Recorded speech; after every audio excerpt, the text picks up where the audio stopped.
Drew, just in terms of wire to wire, you really put it together on both sides. What do you feel this game showed you, and just the poise that these guys have to bend but not to break? Um, I think, what you look for in your team and out of your team as you go through the season is growth, right? For me, right, in my program, I look for growth. Wins are great, losses hurt, but where are we going with it? Are we growing? Are we improving? Are we getting better? And I think tonight or today's game is, the residual effects of us continuing to grow. Early in the season, we had opportunities that we let get away. We couldn't respond to a team's run. If a team may have changed defenses, we fell flat. But tonight, I think we're taking another step as a program, as a team of figuring it out, understanding, what's important in the midst of, those times where things aren't going right. And what's important for us is to be tougher on defense. And we're letting our defense and our hunt be the deciding factor of what happens next. And if we continue to do that, I think we'll be in good shape. Were there any nerves at halftime knowing that this team exploded for 67 points in the last game at halftime? It was very reminiscent of what the score was in that Belmont game. Yeah, I don't think there was any time for nerves, right? I didn't feel nerves. I'm aware. I was aware through my research that they've been a strong second half team throughout the season. So their last game against Belmont wasn't a one-off. That's what they do. They have experience. They have senior leadership. That group's been together. They've been through some tough battles. They've been champions, I believe, once or twice already. Maybe going on their fourth defense of the title, if I'm not mistaken. So, not nervous but aware.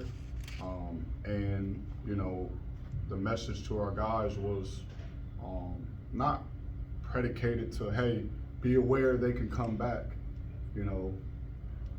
Yes, they could. I thought it was more important to talk to our guys about the challenge of trying to be better than the first half. Right? I thought we gave up 7 offensive rebounds. That was too many. How can we do better? How can we cut that to 2? Right? How can we eliminate some of the drives? How can we continue to make things difficult for their post players? So I believe we took on the challenge of not trying to protect the lead, but to be better in the second half and perform better. Coach, what's the biggest impact that Cam has brought to the team here in these last 2 games? Energy.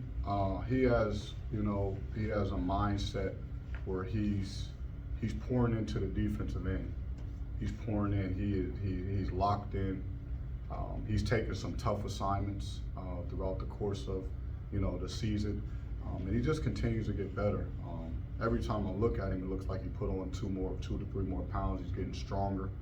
He's becoming more physical, and his buy-in on his responsibility defense for us is very high. And then I think he's just enjoying the moment, taking advantage of the moment. So he's healthy, not just from a physical standpoint, but mentally and emotionally. Like he's locked in. I like his presence right now. Coach, you get a season high 14-25 from deep on offense, but also only giving up 12 attempts for Irvine. If you include the Townsend game, there's been a change at 3-point line for you guys. Which is more likely to happen? The shots, coming back to form for you guys, or the defense on the perimeter sort of improving from what was been a pretty rough start statistically? You want me to choose one of those? I'm not choosing either one of those. I want both. I want us to, and I believe we can make catch and shoot threes if we continue to, work our way into open shots. We had 18 assists tonight. Majority of those threes are catch and shoot. We work on those. The guys put time into those shots. So, I expect them to make them when they're open. But I think you know, changes to the lineup have helped us with the amount of threes. We have more length on the floor with Jakob, with Cam in the lineup, so we're a little bit bigger in those spots. But just the emphasis of making sure we win the 3-point line, and to do that, right, we not only have to contest, we have to eliminate some of the opportunities, right? If you're letting the team get 25 to 30 attempts up, the averages they're going to work against you. They're going to make probably around 34, 35%, right? That's what the numbers say. So we don't want to play that game. We want to eliminate how many attempts they get. And I think over the course of the last 2 games, maybe the Maine as well, they shot good in the Maine game, but we didn't let them get up a lot of attempts either. That's always going to work more in our favor, right? The less attempts that they get up is better for us.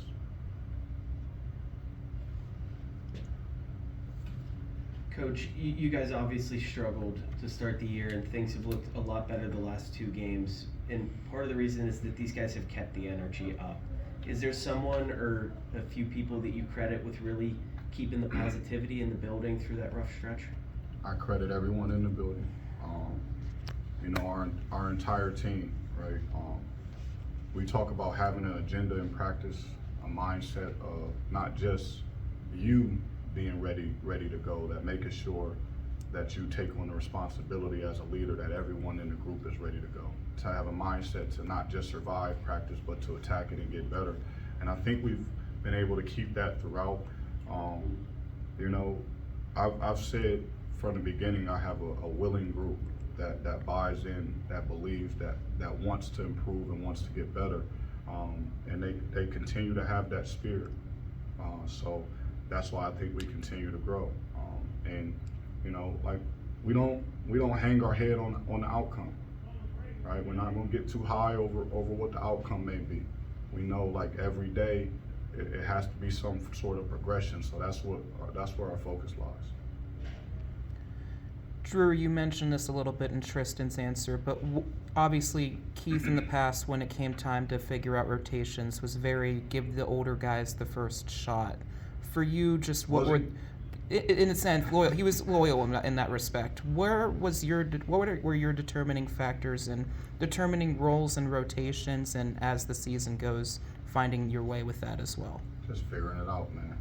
You know, and if you looking for a line from him, the one thing Coach would say, things just, they have a way of working their way out.